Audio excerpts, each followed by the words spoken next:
Aquí está de comenzando un nuevo video. Ahora les voy a enseñar cómo cambiar la notificación a las canciones, a tus canciones favoritas de WhatsApp favoritas.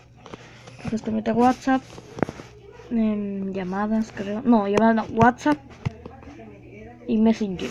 Entonces lo que van a hacer es irse a administrar archivos o medio crear cosas de trabajo. Explorer y van a crear aquí tiene un archivo y lo voy a por aquí. Tiene que ser media notificaciones. Y ahí tengo dos. Lo que van a hacer es irse a las condiciones.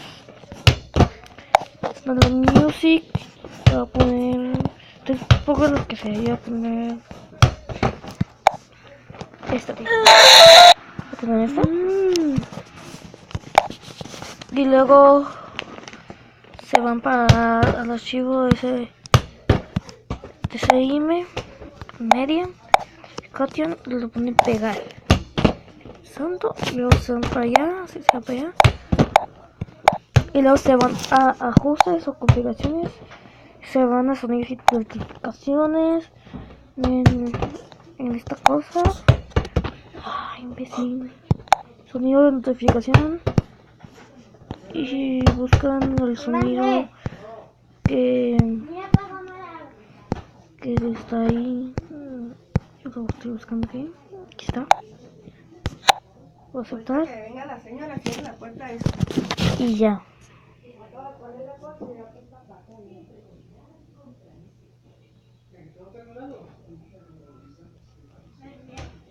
No. Bueno, pues espero que les gustó el video. Si quieren, like. Adiós.